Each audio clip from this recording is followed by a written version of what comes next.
Assalamualaikum warahmatullahi wabarakatuh.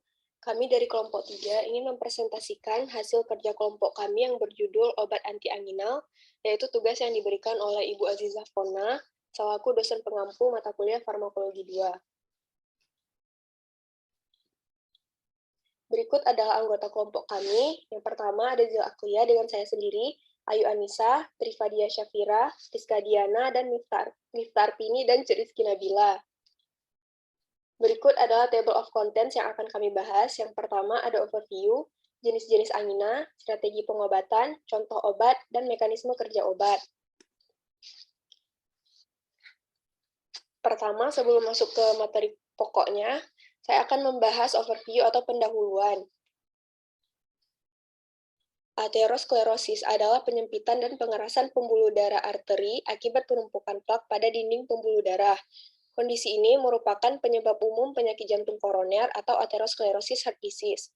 Penyakit ini adalah penyebab paling umum kematian di seluruh dunia.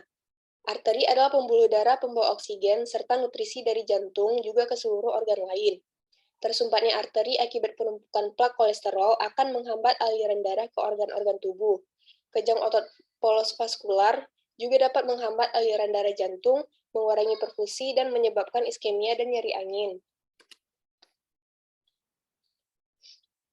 Selanjutnya, angina pectoris adalah nyeri dada akibat penyakit jantung koroner. Angin duduk atau angina pectoris terjadi saat otot jantung tidak mendapatkan suplai darah yang cukup karena pembuluh darah arteri pada jantung menyempit atau tersumbat. Angina pectoris khas memiliki karakteristik yaitu terjadi secara tiba-tiba, parah, nyeri dada yang dapat memancar ke leher, rahang, punggung, dan lengan. Selain itu juga dapat hadir dengan gejala sesak napas atau atipikal seperti gangguan pencernaan, mual, muntah, atau diaforesis. Iskemia miokard atau angina stabil tidak mengakibatkan kematian sel. Namun, sindrom koroner akut dan iskemia kronis dapat menyebabkan kerusakan fungsi jantung, gagal jantung, aritmia, dan kematian mendadak. Semua pasien dengan IHD atau iskemia heart disease, yaitu penyakit jantung iskemik dan angina, harus menerima terapi medis yang diarahkan pedoman dengan penekanan pada modifikasi gaya hidup seperti berhenti merokok, aktivitas fisik, dan manajemen berat badan, dan pengelolaan faktor risiko yang dapat dimodifikasi seperti hipertensi, diabetes, untuk mengurangi morbiditas kardiovaskular dan mortalitas. Berikut adalah jenis-jenis angina. Berdasarkan karakteristik gejalanya, angina pectoris dapat dibedakan menjadi stable angina, unstable angina, dan prismetal angina.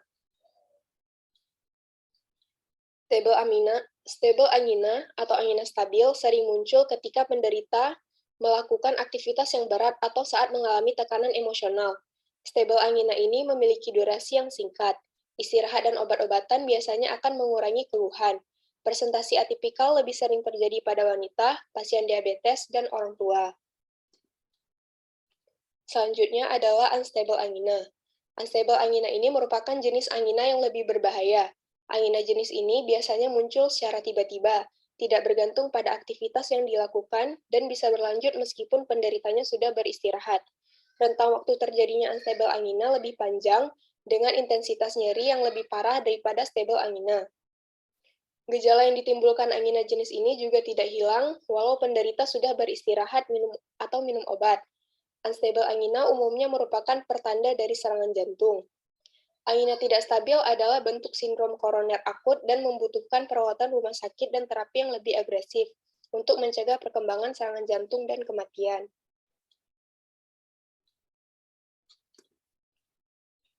Selanjutnya adalah prismetal angina.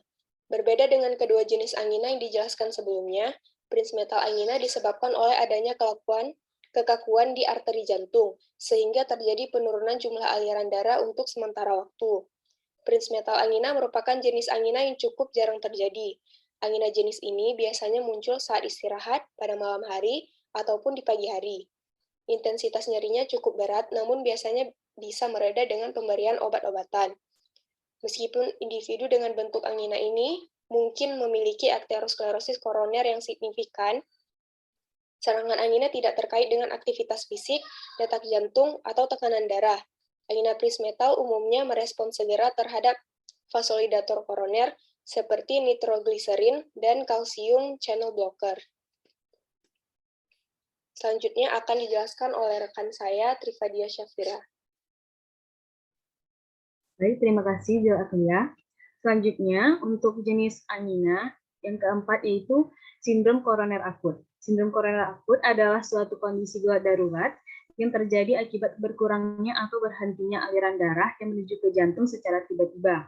Keadaan ini biasanya terjadi akibat pecahnya plak aterosklerosis, yaitu suatu plak kolesterol yang terbentuk pada dinding bagian dalam arteri koroner. Dan akibat yang kedua yaitu tersumbatnya arteri koroner, yaitu pembuluh darah jantung yang masuk darah yang kaya akan oksigen ke otot jantung.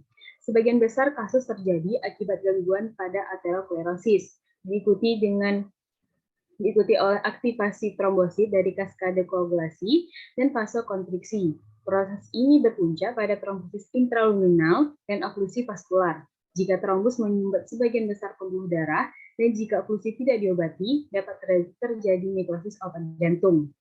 Nah, nekrosis ditandai dengan peningkatan kadar serum biomarker seperti troponin dan kreatin kinase. Sindrom koroner akut dapat muncul sebagai infark miokard dengan elevasi segmen ST atau sebagai angina tidak stabil. Pada angina tidak stabil tidak ada peningkatan biomarker nekrosis miokard. Next.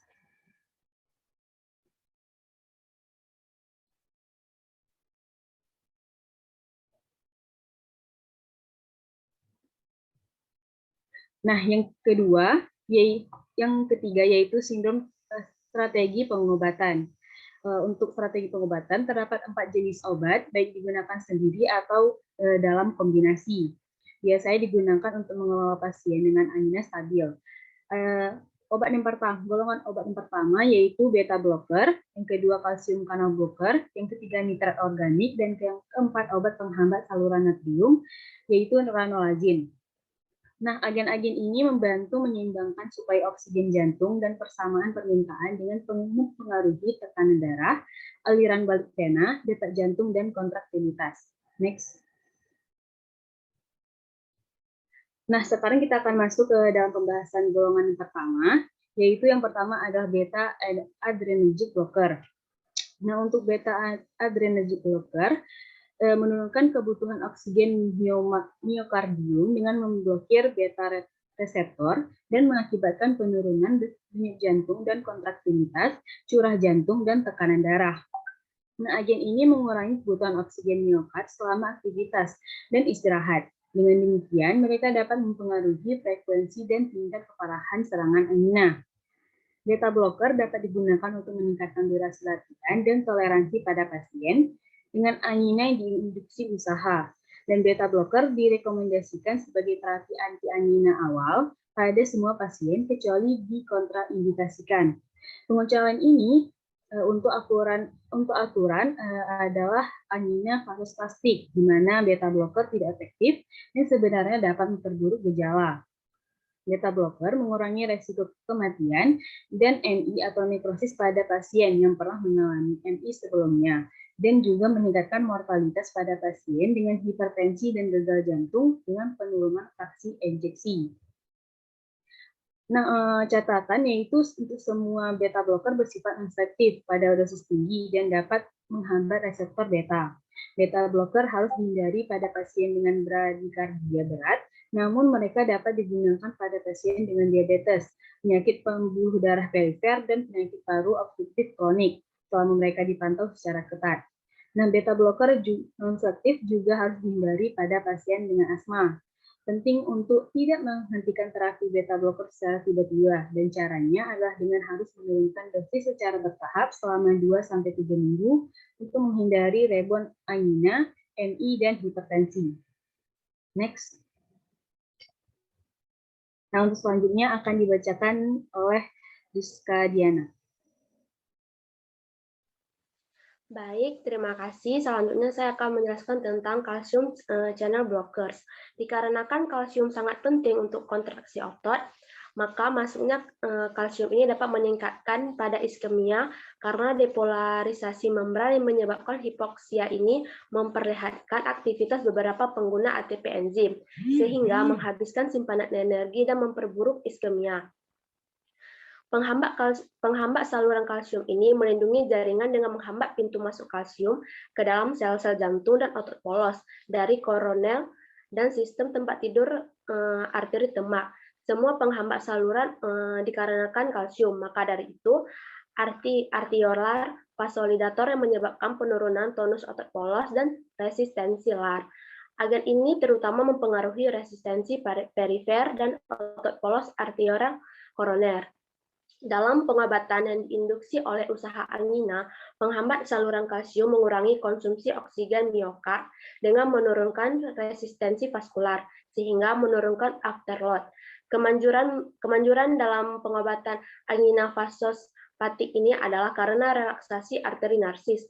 Perlu diketahui bahwa verapamil terutama mempengaruhi miokardum, sedangkan amlodipin memberikan efek yang lebih besar daripada otot polos di perifer pembuluh darah. Next.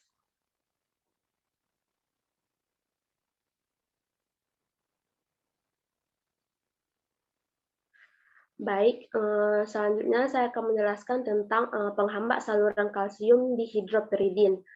Jadi, amlodipin dan hidropiridin oral berfungsi terutama sebagai vasodilator arterial. Obat ini memiliki efek minimal pada konduksi jantung. Efek vasodilatasi dan amlodipin berguna dalam pengobatan varian angina yang disebabkan oleh koroner spontan kekejangan.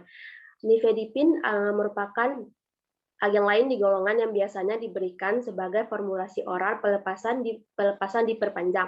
Perlu diketahui juga bahwa dihidropiridin short acting ini harus dihindari pada CAD karena bukti peningkatan kematian setelah MI dan peningkatan akut MI pada pasien hipertensi. Next. Baik, selanjutnya ada penghambat saluran kalsium non-hidropiridin. Verapamil ini memperlambat konduksi atrioventrikular yang langsung dan menurunkan denyut jantung, kontraktilitas, tekanan darah, dan kebutuhan oksigen. Verapamil ini memiliki efek inotropik negatif yang lebih besar dari amlodipin, tetapi merupakan vasodilator yang lebih lemah. Verapamil adalah merupakan diindikasikan pada pasien dengan fungsi jantung depresi yang sudah sebelumnya mengalami kelainan konduksi. Selanjutnya ada diltiazem yang juga memperlambat AV konduksi, menurunkan laju penembakan alat pacu jantung, nodus sinus, dan juga merupakan vasodilator oleh arteri koroner. Diltiazem ini dapat meredakan spasme arterinari dan juga sangat berguna pada pasien dengan varian angina tersebut. Penghambat saluran kalsium non hidropiridin ini dapat memperburuk gagal jantung karena efek inodiprik negatifnya. Dan maka dari itu penggunaannya harus dihindari pada kategori ini. Baik, selanjutnya akan dijelaskan oleh rekan saya, Miftah Ardini. Selanjutnya, untuk nitrat organik, senyawa ini menyebabkan penurunan kebutuhan oksigen miokardial yang diikuti dengan menghilangkan gejala. Mereka efektif pada angin stabil, tidak stabil, dan varian. Seperti mekanisme aksi, nitrat yang diberikan akan menjadi nitrit dan kemudian menjadi oksida nitrat. Oksida nitrat akan mengaktifkan guanilat siklase dan peningkatan CGMP sehingga terjadi defosforilasi yang menghasilkan relaksasi otot polos vaskular dan melebarkan pembuluh darah.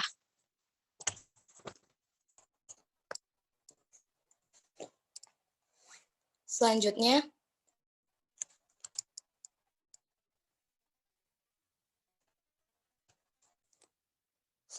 untuk lebih jelasnya, yakni nitrat organik mengendurkan otot polos pembuluh darah melalui konversi intraselulernya menjadi ion nitrit dan kemudian menjadi oksida nitrat yang mengaktifkan guanilat siklase dan meningkatkan siklik guanosin monofosfat atau CGMP. Peningkatan CGMP ini akhirnya menyebabkan defosforilasi rantai ringan myosin yang menghasilkan relaksasi otot polos vaskular. Kemudian nitrat seperti nitrogliserin menyebabkan pelebaran vena besar yang mengurangi preload atau pembalikan vena ke jantung, dan karenanya mengurangi kerja jantung. Ini diyakini mekanisme kerja utama dan pengobatan angina. Nitrat yang melebarkan pembuluh darah koroner memberikan peningkatan suplai darah ke otot jantung. Selanjutnya,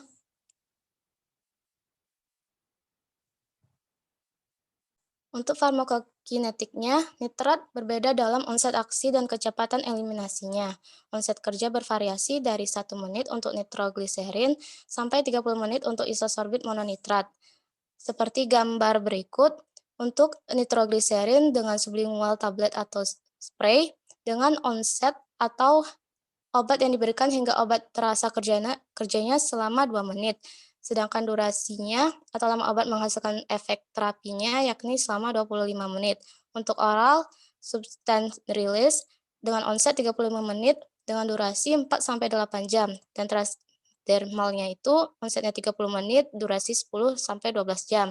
Untuk isosorbit dinitrat dengan sublingual onset 5 menit dan durasi 1 jam.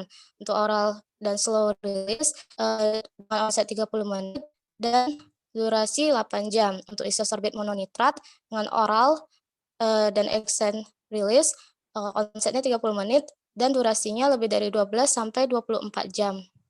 Untuk bantuan cepat dari serangan angina yang dipicu oleh olahraga atau stres emosional, nitrogliserin sublingual dalam bentuk semat adalah obat yang paling tepat. Semua pasien yang menderita angina harus memiliki nitrogliserin untuk mengobati serangan angina akut. Metabolisme lintas pertama yang signifikan dari nitrogliserin terjadi di hati. Oleh karena itu, umumnya diberikan melalui urin single atau transdermal atau salep, sehingga lintas pertama di hati. Isosorbit mononitrat dengan bioavailabilitas yang lebih baik dengan durasi kerja yang lama karena stabilitasnya terhadap kerusakan hati. Isosorbit dinitrat mengalami penetrasi jadi 2 aktivitas angina. Selanjutnya, untuk efek sampingnya sendiri, yakni sakit kepala adalah efek samping yang paling umum dari nitrat. Dan nitrat dosis tinggi juga dapat menyebabkan hipotensi postural, wajah memerah. Dan bisa juga penghambat fosfodiesterase tipe 5, yakni dengan sildenafil mempotensiasi aksi nitrat untuk mencegah hipotensi berbahaya yang terjadi. Kombinasi ini dikontraindikasikan oleh toleransi terhadap kerja nitrat berkembang pesat saat pembuluh darah menjadi peka terhadap vasodilatasi. Toleransi dapat diatasi dengan memberikan interval bebas nitrat setiap hari untuk mengembangkan kepekaan terhadap obat. Dengan interval 10 sampai 12 jam, ini biasanya dilakukan pada malam hari karena permintaan pada jantung menurun pada saat malam hari. Patch nitrogliserin dipakai selama 12 jam dan kemudian dilepas selama 12 jam. Namun angina varian memburuk di pagi hari, mungkin karena lonjakan katekolamin sirkadian. Oleh karena itu, interval bebas nitrat pada pasien seharusnya dilakukan pada sore hari. Selanjutnya akan dijelaskan oleh rekan kami, Cut Rizky Nabila. Selanjutnya yaitu golongan sodium channel blocker. Contoh obatnya itu ranolazin, yang mana ranolazin ini memiliki peran sebagai penghambat selektif arus natrium akhir di jantung dalam keadaan iskemik, yaitu di mana suatu keadaan kurangnya aliran darah ke organ tubuh tertentu yang akan mengakibatkan organ tersebut kekurangan oksigen. Kemudian dia setelah menghambat arus natrium akhir, kemudian dia akan mencegah kelebihan natrium dan kalsium sehingga meningkatkan fungsi diastolik. Yang mana fungsi diastolik ini adalah tekanan ketika jantung dalam keadaan istirahat. Kemudian ranolazin secara hemodinamik ataupun aliran darah dia normal dan tidak mempengaruhi detak jantung maupun tekanan darah. Jadi obat ranolazin ini dia bekerja dengan cara meningkatkan aliran darah di dalam tubuh untuk membantu jantung agar bekerja lebih stabil. Ranolazin ini dimetabolisme oleh enzim CYP3A4 dan CYP2D6. Ranolazin ini dia salah satu efek samping yang ditimbulkan setelah mengonsumsi obat ranolazin yaitu memperpanjang interval kipi. di mana kita tahu bahwa interval QT yang panjang ini dapat mengganggu detak jantung normal sehingga akan memicu irama jantung yang tidak beraturan. Dan obat ranolazine ini sendiri dia harus dihindari dengan obat lain yang dapat memperpanjang interval QT juga.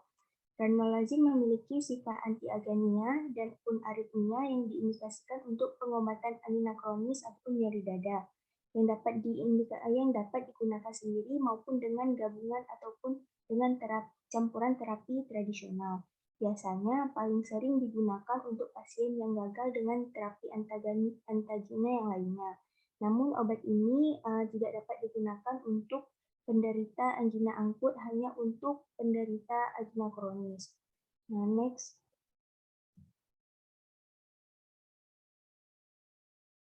Berikut adalah beberapa contoh obat dari golongan antagina, yaitu seperti beta blocker, contohnya ada bisoprolol, propranolol, metoprolol, atenolol, metiprolol. Ini adalah contoh obat yang kami ambil dari ISO volume 52, yang mana efek sampingnya seperti hipotensi, insomnia, mual, muntah, diare, bradikardia, konstipasi, depresi, dan kelelahan.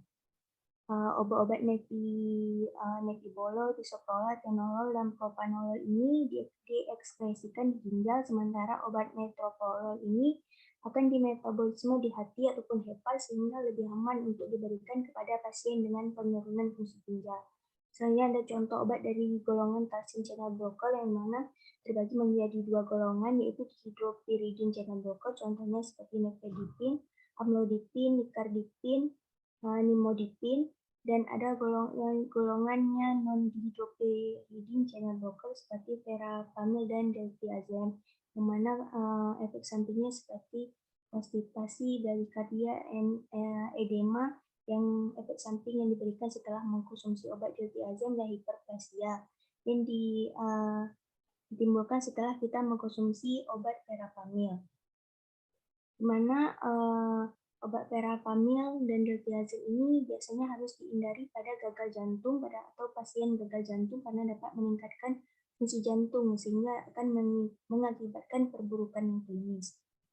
Obat ini tidak bisa digunakan bersama dengan obat beta blocker, namun efek inotropik negatif yang dihasilkan dari obat deltiazem ini lebih ringan dibandingkan dengan verapamil.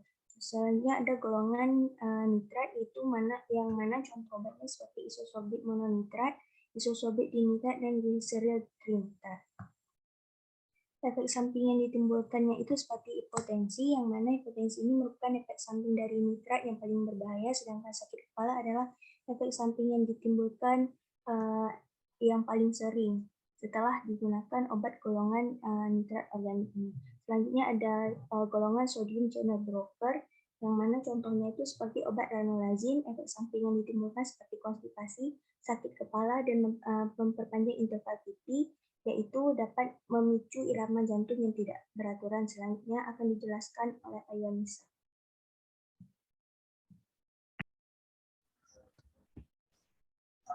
Baik, selanjutnya dari penjelasan teman-teman sebelumnya dapat kita simpulkan dan kita buat sebuah mind map yang dapat merangkum penjelasan teman-teman tersebut.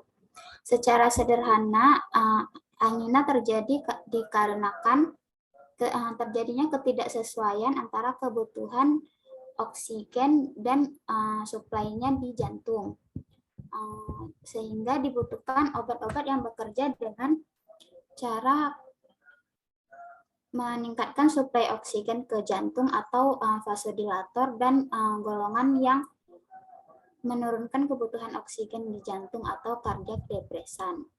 Pada vasodilator terdapat obat nitrat organik. Nitrat organik sendiri bekerja dengan menurunkan interaksi antara aktin dan miosin sehingga terjadinya relaksasi pada otot. Selanjutnya menyebabkan vasodilatasi pada pembuluh darah. Contoh obat nitrat organik sendiri itu terdapat isosorbate mononitrat, isosorbate dinitrat, glyceryl trinitrat, dan obat golongan ini sering digunakan untuk penanganan pertama pada angina akut, yaitu dengan cara pemberian melalui sublingual dan bukal untuk mencegah metabolisme lintas pertama yang terjadi pada obat. Selanjutnya, pada kardiak depresan itu terdapat sodium channel blocker dan beta blocker. Pada sodium channel blocker sendiri itu terdapat contoh obatnya yaitu ranolazin. Ranolazin ini menjadi alternatif lain apabila pasien tidak dapat mentolerir obat anti angina lainnya. Ranolazin ini bekerja dengan memblok arus Na-platiu pada potensial aksi secara tidak langsung, sehingga menurunkan influx kalsium pada fase 2, sehingga menghasilkan efek inotropik negatif yang menyebabkan kebutuhan oksigen menurun. Namun pada dosis tinggi, obat ini akan menyebabkan aritmia. Selanjutnya yaitu ada beta blocker. Beta blocker sendiri bekerja dengan menurunkan denyut jantung, khususnya saat beraktivitas. Kemudian dapat menurunkan kontraktilitas jantung dan mengurangi total peripheral resistance, sehingga akan menurunkan beban kerja jantung. Golongan obat ini hanya digunakan untuk pencegahan pada aktivitas berlebih yang menyebabkan kebutuhan oksigen meningkat, dan tidak efektif pada pengobatan angina varian atau angina yang disebabkan oleh penyempitan arteri koroner. Hal ini disebabkan karena pada beta blocker yang tidak selektif akan menyebabkan akan memblok beta 2 menyebabkan vasokonstriksi dan memperparah angina varian. Selanjutnya yaitu terdapat kalsium channel blocker. Kalsium channel blocker ini dapat bekerja sebagai vasodilator maupun kardiak depresan. Cara kerjanya yaitu sebagai kardiak depresan memblok kalsium melalui kanal tipe L di jantung maupun pembuluh darah yang menyebabkan penurunan denyut jantung, kontraktilitas jantung, serta afterload. Sehingga menurunkan kebutuhan oksigen. Selanjutnya sebagai vasodilator juga dapat meningkatkan aliran darah arteri koroner. Sehingga pada golongan obat kalsium channel blocker ini dapat digunakan untuk pengobatan angina varian. Kalsium channel blocker sendiri itu terbagi menjadi dua, yaitu dihidropiridin dan non-dihidropiridin. Golongan dihidropiridin sendiri yaitu selektif pada pembuluh darah, sementara pada non-dihidropiridin yaitu selektif pada otot jantung. Contoh obat dari dihidropiridin yaitu ada nifedipin, amlodipin, nikardipin, nimodipin, dan pada non-dihidropiridin contohnya yaitu verapamil dan ditiliazem. Selanjutnya, obat-obatan ini dapat digunakan sendiri maupun bersama dengan obatan lainnya atau kombinasi. Misalnya pada penderita atau pasien angina stabil ringan atau sedang tanpa disfungsi ventrikel kiri dapat diobati dengan gliseril trinitat sublingual dan pemberian secara bersamaan dengan beta blocker secara teratur. Dan dapat ditambahkan pula antagonis kalsium dihidropiridin kerja panjang maupun nitrat kerja panjang pada pasien tanpa disfungsi ventrikel kiri dan pada pasien di mana beta blocker tidak sesuai dapat diberikan ditiliazem atau verapamil. Dan dapat ditambahkan pula nitrat kerja panjang apabila gejala-gejala tersebut tidak cukup teratasi. Pada pasien yang gagal diobati atau tidak dapat mentolerasi terapi standar, dapat dicoba diberikan nicorandil, tapi obat ini belum tersedia di Indonesia. Sekian dari penjelasan saya kembalikan kepada moderator. Baik, terima kasih. Sekian penjelasan dan presentasi dari kelompok kami.